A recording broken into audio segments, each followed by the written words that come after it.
we've been using norms bunch in homework. Can you do like a quick refresher on norms? I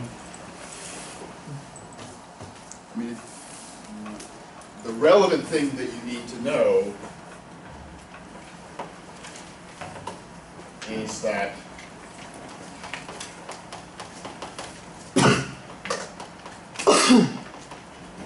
we said the norm of a matrix is the maximum length you get when you feed vectors of length 1 into it.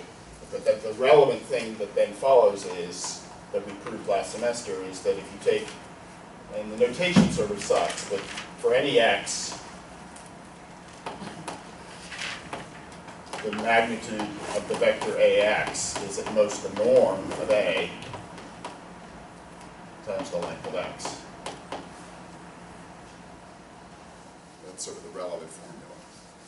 So that if you want to know how long a vector ax is, it's at most the norm of a times x, length of x for any x.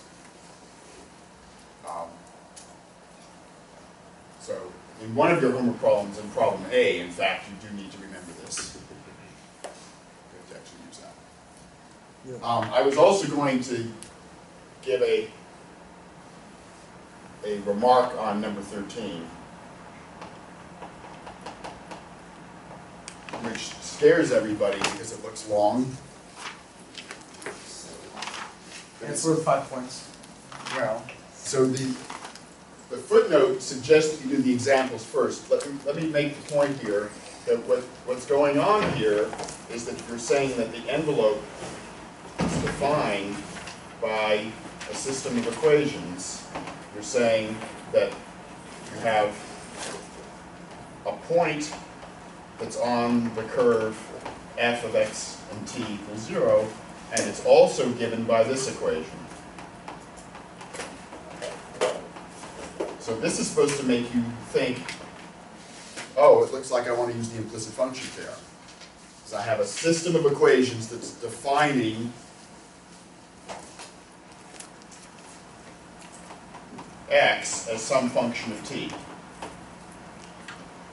So we talked about yesterday how the implicit function theorem with suitable hypotheses allows you to give a level set of some function in the form y equals phi of x. Well, this is analogous, except I'm now wanting to give x as a function of t. So the variables are not in the order I was giving them to you in the theorem. You have to actually permute yourself to apply the theorem. Permute? Is that a word? Permute? Yeah. Is it Yes. permutate? Like permutation. No, permute is the verb. Is it really? Mm-hmm. When you're done permuting, you can combine. Now, so this is exactly the setup where this is your function capital F. Put these two functions together, and that's your function capital F. And what you have to see is that imposing these two conditions gives the geometric description in the problem of the envelope as having the property that at each point it's tangent to one of the curves in the family. So these orange curves are the curves that are given by this. For each t, this is the curve for fixed t where f of x 1/2 is 0. This is the curve where f of x 1/3 is 0. And you have a family of curves given by these things. And what you're saying is that if you specify this and this, that specifies this curve that's on this point that is on the curve c sub t, namely where you set t equal to t, and look at the curve f of x for that value of t equals 0.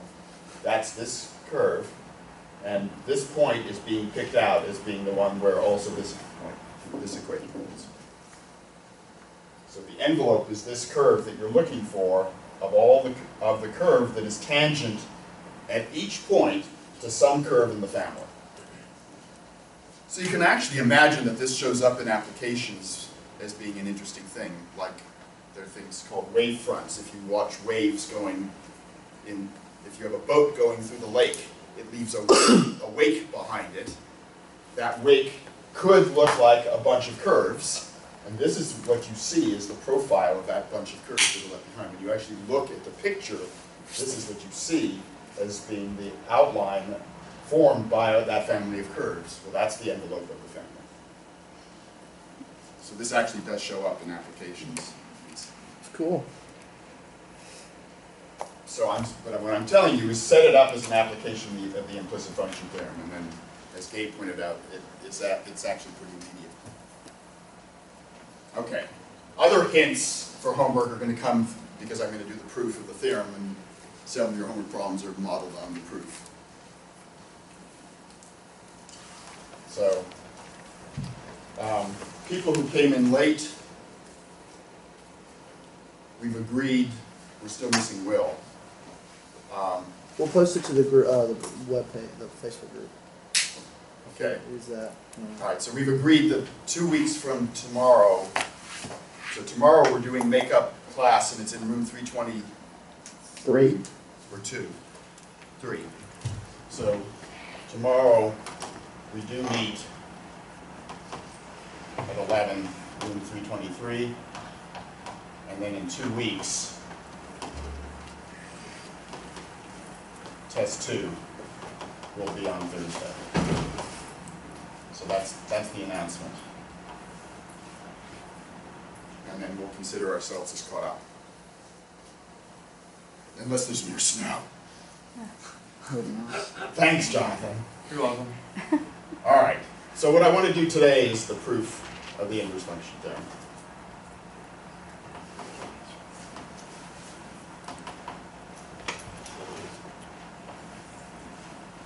So remind me what the theorem was talking about.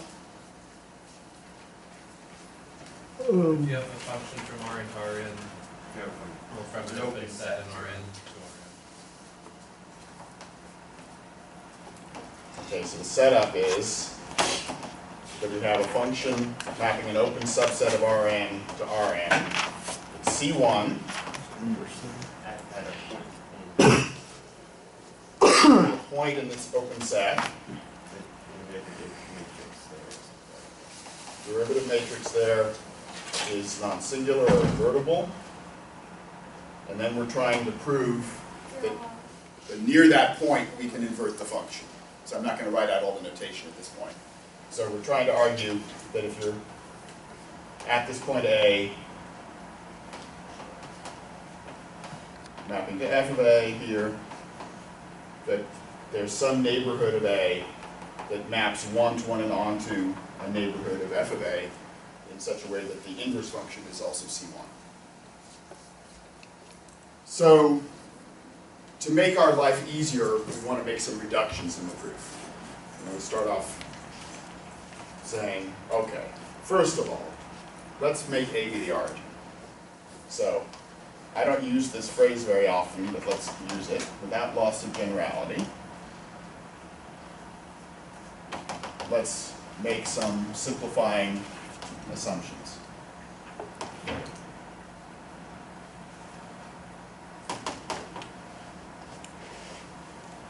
So, first of all, let's put A at the origin.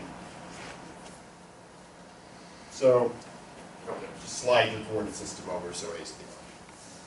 Second, let's make f of A also be the origin.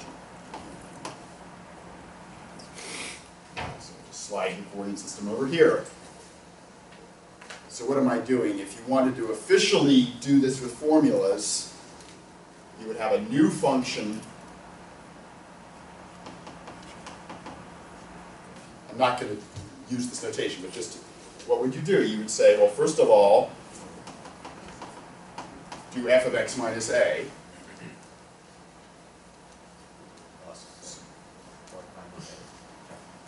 Or do I want plus a?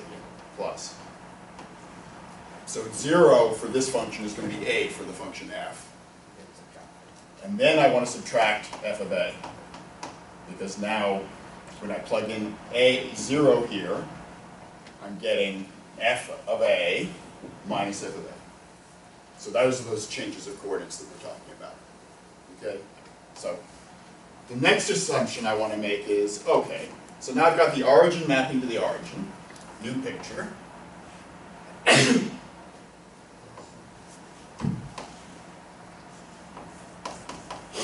Is that okay that because it's a linear map, we can do that? No, f is not linear. F is a C1 function. I'm just changing coordinates so that A becomes the origin and f of A becomes the origin. Nothing to do with anything else. Okay, now I'm going to say I have the derivative is some non-singular matrix. What's the easiest non-singular matrix to play with? Identity. So let's assume that df now at 0, because I've made A become the origin, let's assume that df at 0 is the identity. Well, what am I doing now? I have some non-singular matrix. You know that you can row reduce it to make it be the identity. When you do row reduction, you're multiplying by matrices on which side? Elementary matrices on which side? On the left. And what is the product of those elementary matrices that you get that turns you into the identity? The inverse. It's the inverse. So in other words, we're replacing f now by a new function that is the derivative of f at 0 inverse times the original function. Is that like an F double squiggle, or is it? Yeah, I mean, I'm just updating I'm being like a computer person. I'm replacing f with a new f, and I'm not changing the letters, actually. Right, we have computer science people in this room. You guys do this all the time. It's like the whole feed. All right, so I'm going to still call my function f, but I've now reduced the difficulty by having these conditions. So officially, I've made some changes of variables. I've changed the function slightly by multiplying by a linear map. I'm working with this new function. Forget about the original f. Call the new one f. Okay. Well, so the derivative at the origin is the identity. So that means locally, near the origin, the function looks like what function? Just like f of x equals x, right? And surely, for that function, the theorem is correct, that you can find a local inverse for that function. So the whole point of the proof is to say, if we wiggle the function, it isn't exactly f of x equals x, but if you wiggle it a small amount, surely the properties are going to still hold. Now that's what I have to prove to you. So here, our game plan, and this is the game plan that shows up in your homework and several problems as well, is to be very sneaky.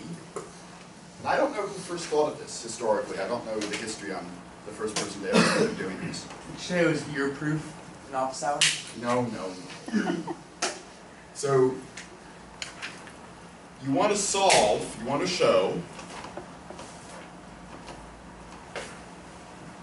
that we have open sets around the origin in both places. So I'm going to try to find an open set here and an open set here. And I'll actually make this one be a ball of some radius, so that for every y near 0 in the range, so my y is going to be here, there is a unique x near 0 in the domain with, how should x and y be related? Why is that F for y that? equals to x. Backwards. F inverse. No, I don't have f inverse yet. Why I is want that? f of x equal to y. So if I can show you that no matter where I am near 0 here, there's a unique point near 0 here that maps to it, Is that your new f of x? Say what? Is that the new f of x? Yeah. I've said 20 times, f is f. It's all been replaced. So yes, it's the new f, it's called f. Okay, so I want to show that I can find a unique x near 0 so that f of x equals y. Does that mean I have an inverse function on a suitable set? I guess. Yeah.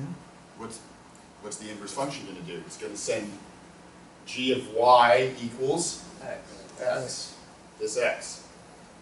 And in fact, I'm going to call this x, just to keep it in your head, I'm going to call this x sub y.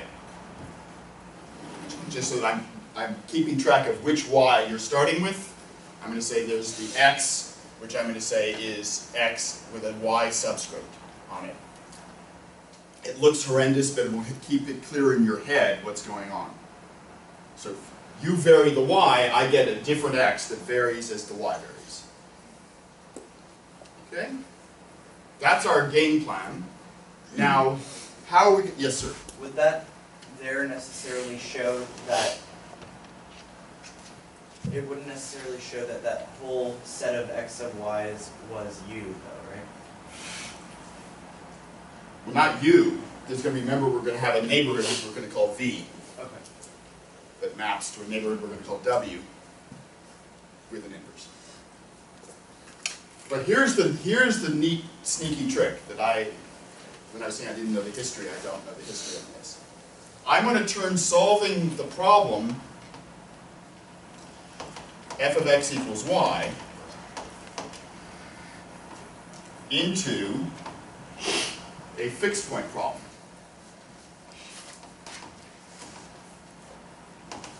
I want a function which I'm going to call phi sub y, so that when this function phi sub y has a fixed point, I've solved f of x equals y. So you go over onto your Scratch blackboard and you write down, I want phi of x to equal x when f of x equals y. So I take x and I have to add to it something that's going to be 0 if and only if f of x equals y. F of x minus y. So I either am going to put f of x minus y Or 1 minus. or the negative of that. Y minus f of x. One of those, and either one of those would work. Can we write that as just absolute value of f of x minus y? Whoa. These are vectors. Okay. Magnitude or something? No. I want vectors. I have to add vectors. So I want to have something that's 0 when f of x equals y. And these are the two obvious choices. Now I'm going to tell you which one of these to pick, and you're going to tell me why. Alright, ready. Okay. The bottom one. Why? No, you're going to tell me why. No, I told you why. No, I told you. Because that one when x equals f of x. So then you can use Well, the no, triangle that would be- inequality for. Then you can use the triangle inequality for with plus y and the rest of The them. point, well, you could use the triangle inequality the other way too. But yeah, then you have x and f of x in the same. So, Well, then you can deal with that. so what Gabe isn't saying, although he's thinking it, is I just went through this whole spiel of saying near the origin f of x looks very close to being like x as a function. So in other words, it's x minus f of x that's going to be small. Whereas if you add them, that's not going to be small. It's going to be roughly double the size of x. Isn't that what I was thinking? I like it. Take the words out of my mouth there. So the point is that having rigged the derivative of f to be the identity is going to give us control, as I'm about to show you, of the quantity x minus f of x, but not control over x plus f of x. So here's... Whose birthday was it? Whose 10th birthday? Okay. Happy birthday. Apparently it was Jordan's birthday. They're just gearing up for my birthday in April. The element of It'll still be surprise. there. Element of surprise is definitely lost, but I appreciate the sentiment. All right, so here's what the mean value inequality is going to do for us. Finally, it's something for us. Consider, I'm going to write down a phi without a y on it. So, that, right, I had a phi sub y there, but now just consider phi of x, which is x minus f of x. So no y's. So phi sub y is phi plus y. This is not what the book is doing, so it's different notation. But consider x minus f of x. What do you know about it from the mean value inequality? Well, what do you know about phi of x minus phi of 0, for example?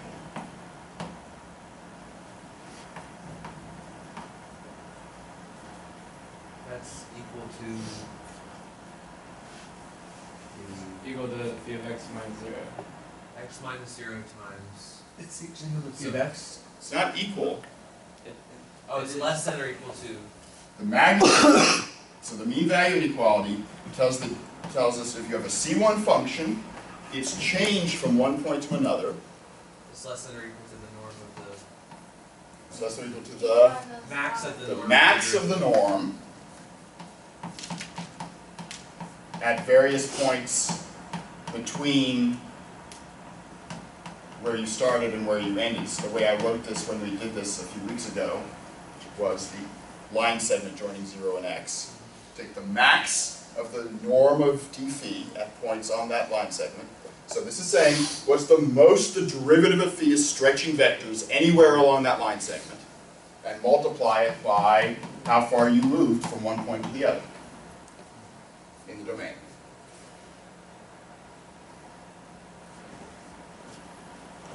What's phi of 0? Negative f of 0. What do we make? Which is 0. 0. 0. Right, that's 0. So this is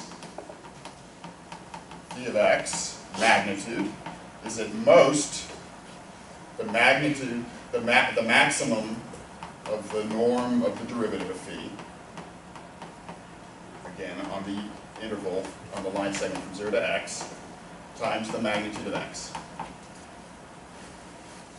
Well, roughly speaking, what do we know about d phi? More or less. Mm-mm. Oh, sorry. Plus. Well, What's the derivative of the function g of x equals x? It's the identity. pretty much 0. And then minus df. So if I put d phi at x, or d phi at u,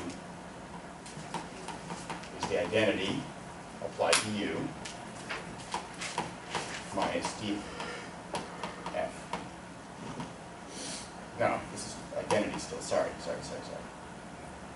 This is not multiplication, this is computing the function at a point. So I've got the identity minus, right, the derivative of this is still the identity, no matter where I'm doing it, minus the derivative of f at the point. So what is true at 0?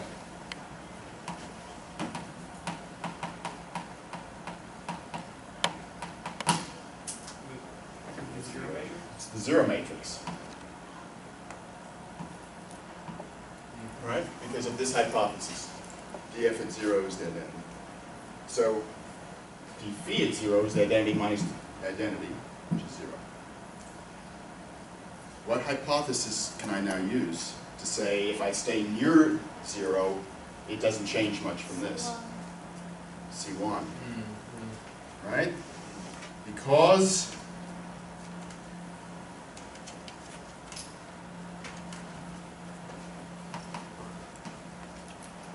f is C1,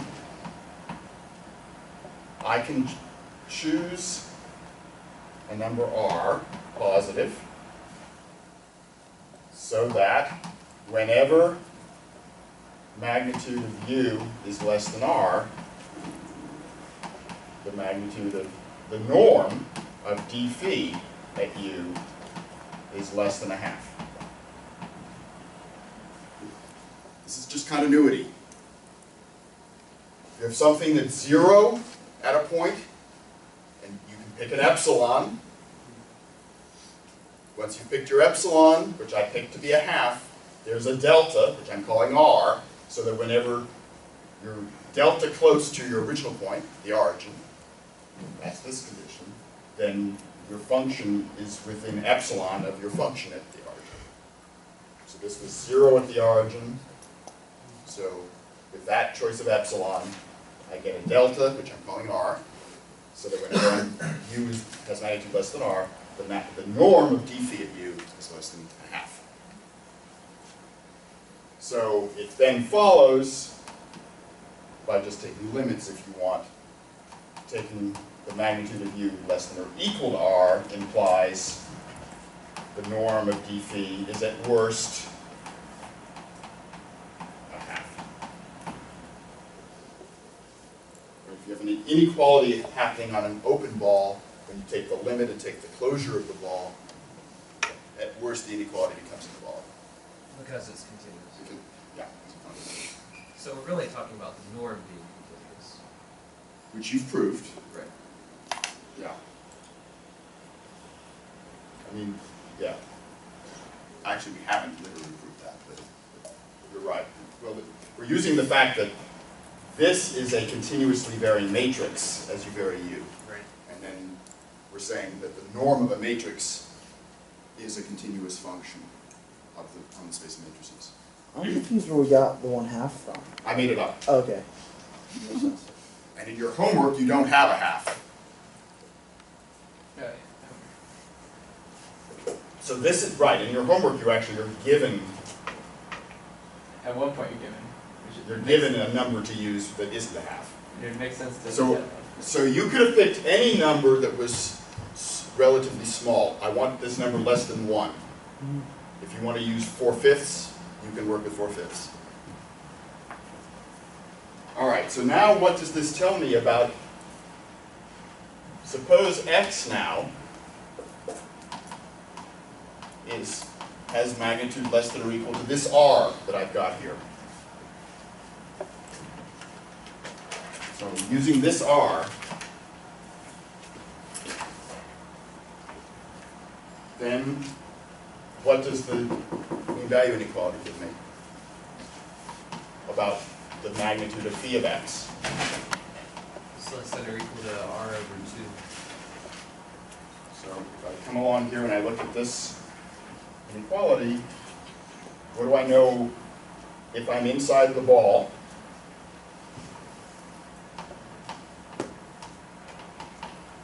I look on the line segment joining the origin and x, and I take the max of the norm of d phi at all those points. So what do I know about d phi at all those points? I know the norm is all less than or equal to a half. So the max, R over 2. It's less than or equal to Same over 2. and then the magnitude of x,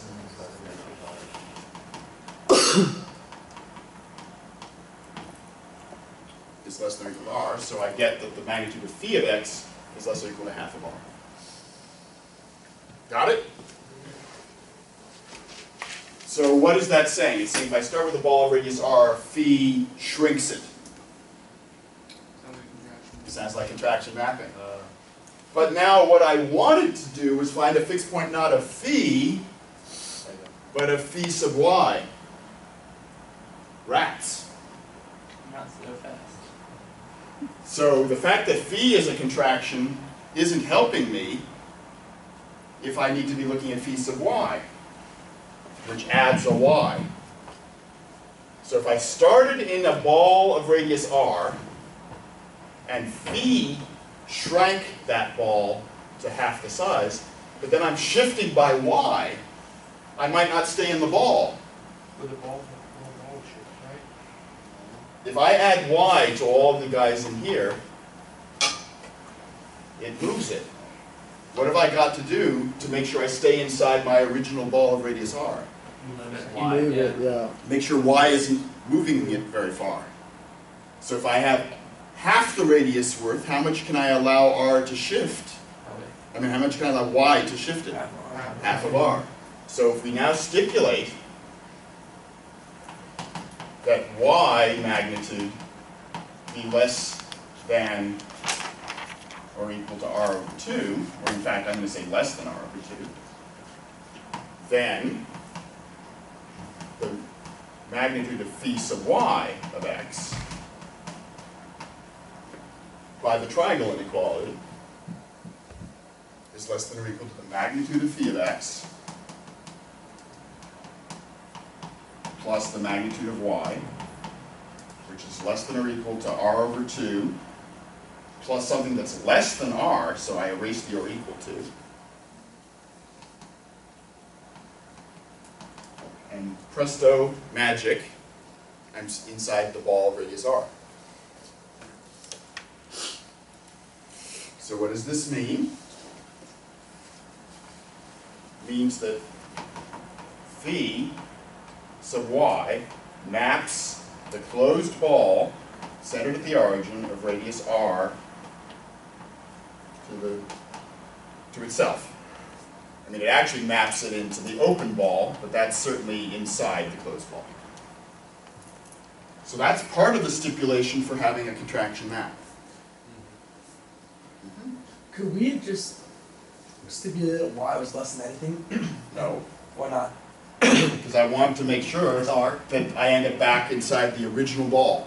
But like, so we could end up inside a smaller ball. We can Oh, make smaller's fine. but you Smaller. can't- Right. Smaller's fine, bigger ain't. Why don't we choose like a smaller number, just fix the problem that, like, that you find a C. What if you can't find a C? What? The contraction map definition. But you just showed, because it's C1 you can. No. So first of all, I haven't dealt with whether it's a contraction map. All I've dealt with so far is that it maps the ball back to itself. Now, why is phi sub y a contraction mapping? Well, I've actually told you, but I didn't tell you.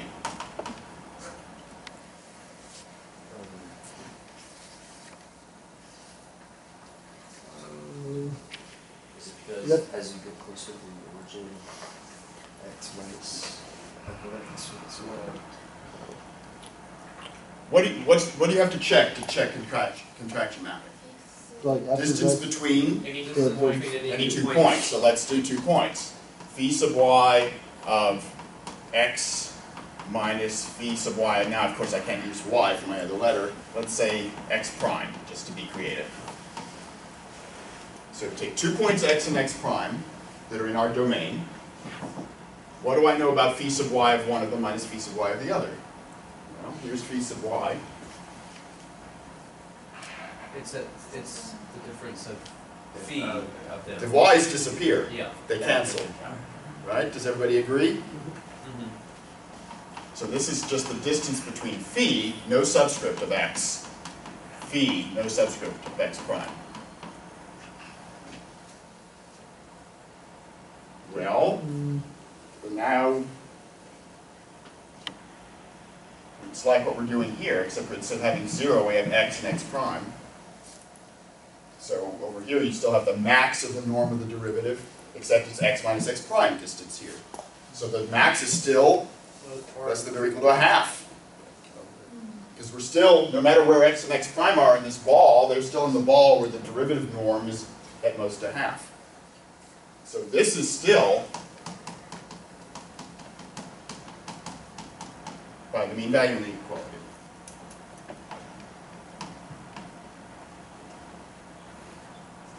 That looks contraction-y to me, yes, saving. C being a half, which is definitely less than 1.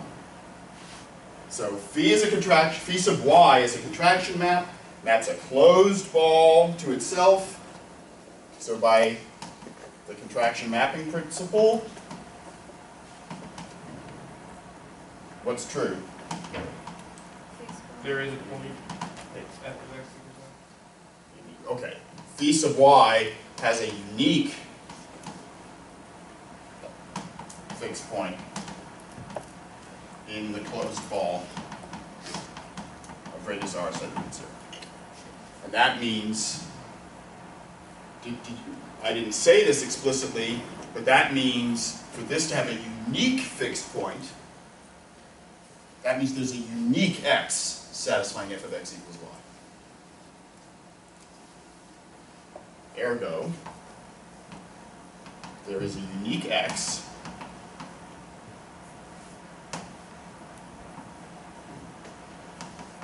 in the ball of radius r, closed ball, satisfying f of x equals y. And that x I'm calling x of y. Call it x of y.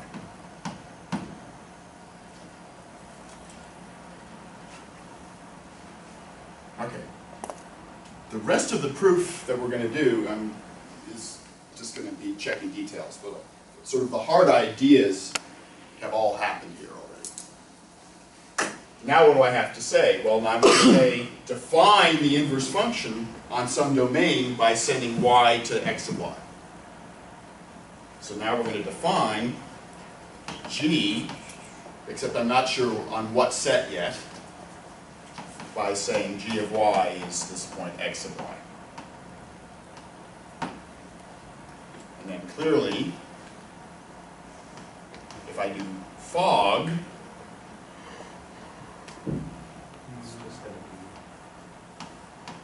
so if I start with a y,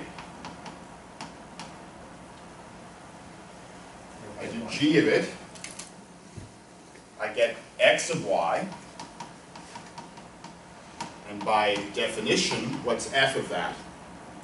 Y. Okay. So I have half of being an inverse. Oh, because the derivatives aren't. This isn't linear maps now. Yeah. So we can't. So it's not like with matrices where you guys can get lazy and say, oh, I only have to check one of them. This is functions now. Arbitrary functions. So then we have to check like Goff. We have to check Goff, yeah. So what about Goff? That's G of Yeah. Y, We could turn it on. We go. Was it like Paul? Yeah. Turn it on its head. No. What's that dwarf matrix? Like Paul Yancey. Or Yancey. So I do g of f of x. Affects the y or something. Just x for the moment. What is, if I start with an x in here, I do f of it, It's the some y. goes to some y. Why does that y have to come back to that x? Because it's unique. Exactly. The book forgot to explain that, by the way. So you might write the author a nasty note. I'll try to email it. By uniqueness. So it's the fact that there's a unique x that satisfies f of x equals y, means you can't have two different x's that go to the same f of x.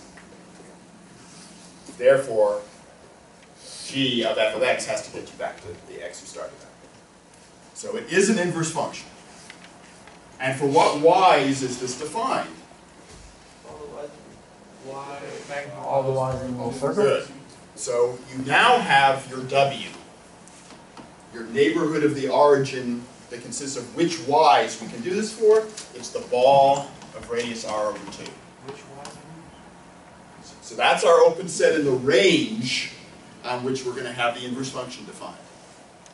Now you tell me exactly which x's in the domain map to those y's. It's not necessarily this whole ball of radius r.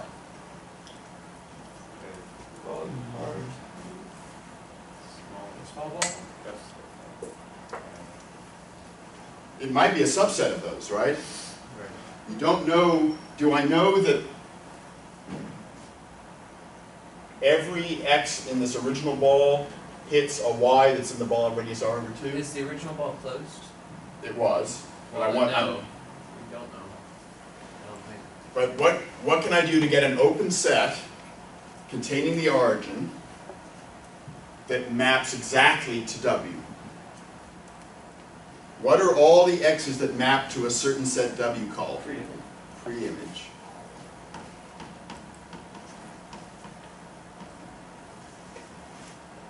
Remember those? Those are all the x's that map to W. Now the problem with my just writing, now is that open? Yes. Because f is continuous. That was back in chapter 2. However, the preimage of W might not just have stuff here, it might have stuff all over the place. Remember our functions that aren't one-to-one. So how do I make sure I'm close to the origin? So how about we just take the stuff that's inside the ball of radius r, send it at the origin.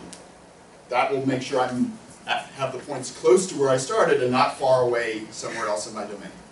It seems kind of like. So there's my v and my w in the theorem.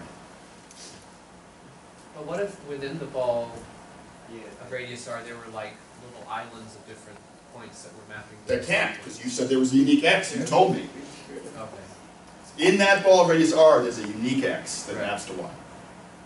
The problem's going to come far away, relatively far away. Any questions? Is there any difference between B bar and So B bar was closed ball, and now I'm just taking the open ball because I want open sets. so why do you need closed ball then? To do contraction mapping, you need a closed set. Oh, Okay, so we have some bookkeeping left to do here. What are we supposed to prove? We have a G. I don't know anything about G. You might even say gee whiz. G is the problem. Gee, we do have a problem. So what are we supposed to be saying about G? Don't we end up saying something about its derivative being the What was that word? derivative? Derivative. Does G have a derivative? We can use the composition of functions and use a chain rule like we did. Whoa! What sin did Daniel just commit? Gluttony? That would be assuming G is differentiable. Yes. Oh. So what would you like to assert to me about G to get off the ground here? It's continuous. Good man. Why is G even continuous? Because uniqueness. Yeah, your intuition's correct. So Jonathan's saying, look, if I wiggle y a little bit, surely the x that maps to y had to just wiggle a little bit. But that's not exactly a proof. Well, it's contraction. Put a little gif in the will. No, but the contraction method doesn't control where the x you get is. Now that's what we want to see. You haven't said that. Yeah, but that's not what we're talking about. We're talking about changing the mappings. When you vary y, you're looking at different maps. Well, we know that the identity It's not one contraction we map. know that the identity is continuous and the composition of them is continuous. Do we have any proof that like? That's not true. Okay. Well, you have. Right? If you can have a composition of a continuous function with a discontinuous function that's continuous. Okay. One inverse function of a continuous function, and it maps, both of them map an open set to an open set. One of them is continuous, so wouldn't the other one, can't we maybe contrive some sort of epsilon delta thing? I'm gonna do what you're asking, but I'm gonna use what I have as my arsenal to work with, rather than trying to make it abstract. So what do we learn? We have phi of x minus phi of, so I'm going to use different letters here. Let's see. How many letters do I want to use? Yeah, I actually used U and V in my notes, so let's use U and V. So what do we know about phi if I put in two different points? Well, we actually wrote that down up there with x and x prime. I just didn't want to use x and x prime. It's at most half of U minus V length. Now I want to write down what phi is. This is U minus f of U minus v minus f of v magnitude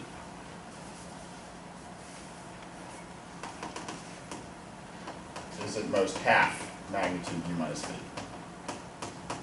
Now what does this suggest you should do algebraically? Reverse triangle problem. At least regroup and then Gabe is right. So this is u minus v put together minus quantity f of u minus f of v quantity. Is that right?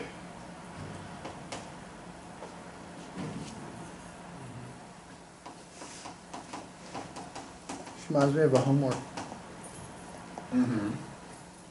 Now, what do you know about the length of the difference of two vectors? This was problem 17 in section 1.2 that you've used. It's greater, it becomes greater than subtracted. If you U minus v close magnitude minus oh no, it's not going to fit. magnitude the rest. F of u minus f of v. Alright, so this is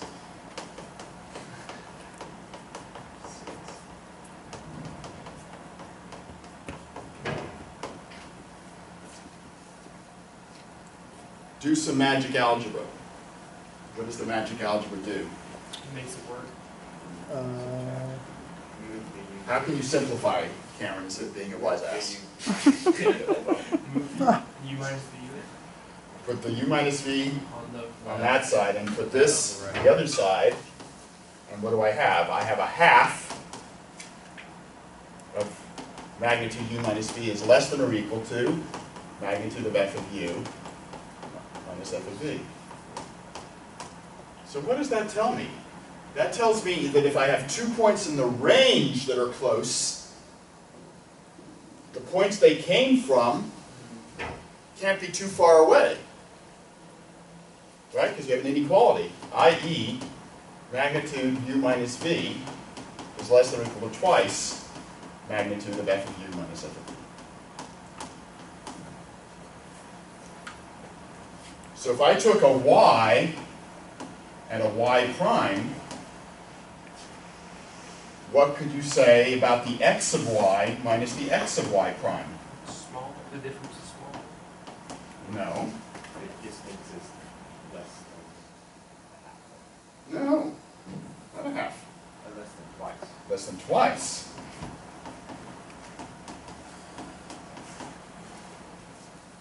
But that's still good enough for continuity, right? If 2 points were so close, where g is sending them is at most twice that far apart. That's still good enough for continuity. This is saying g of y minus g of y prime is less than or equal to twice y minus y prime. So for those of you who like deltas and epsilons, if you make y minus y prime less than epsilon over 2 apart, you make g of them less than epsilon apart. So taking delta to be epsilon over 2 makes the delta epsilon straightforward. So this proves g is continuous. And what's left to do, and I will do it tomorrow before we move on. Yes, tomorrow. We will then show that g is in fact differentiable and in fact C1, and we will proceed after that. Okay.